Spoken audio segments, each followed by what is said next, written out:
15 marsi shënon 4 vjetorin e tragjedisë së Gërdecit. Në 15 mars të 2008 në të shtunën orës 11:43.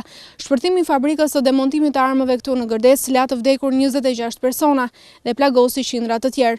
Familjarët e viktimave janë rikthyer sërish për omazhe në kraterin e Gërdecit, por për herë të parë pasi gjykata e Tiranës dha vendimin për 29 pandeurit e tragjedisë së Gërdecit, familjarët shprehen të indignuar nga vendimi i drejtësisë. Sipas tyre, drejtësia nuk u vur në vend.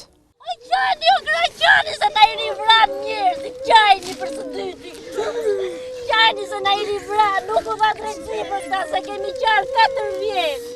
Në këtë 4 vjetor, familjarët kanë qenë ata që janë drejtuar të parët kraterit të Gërdecit për të vendosur lule dhe për të derdhur lot pranë memorialit ku janë ngdhendur emrat e 26 viktimave. Për të ndarë dhimbjen me familjarët, u bashkuan edhe banorë të zonës, kryebashkiaku i Vorrës Fiqeri Ismaili, si dhe një përfaqësi e grupit parlamentar të Partisë Socialiste.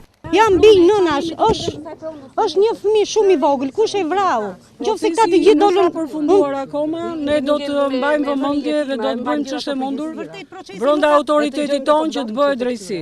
Ndërkohë që kryesocialisti Edi Rama për shkak të impenjimeve ka vizituar më herët Gërdecin, duke u ndalur në familjen Durda për t'u gjendur pranë Zamirës, nënës së Erisonit 7 vjeçar, që vdiq për shkak të plagëve të marra nga shpërthimi. Kjo është një nga ato lloj plagësh që i kapërcejnë kufit e atyre që janë përfshirë drejt për drejt. Nuk i mbyll dot këto lloj plagësh një farsë procedurale, një gjyq i zvarritur, sepse janë plagë të cilat vazhdojnë mbeten në ndërgjegjen e kombit dhe ndërgjegjen e vendit, nuk mbyllen këto.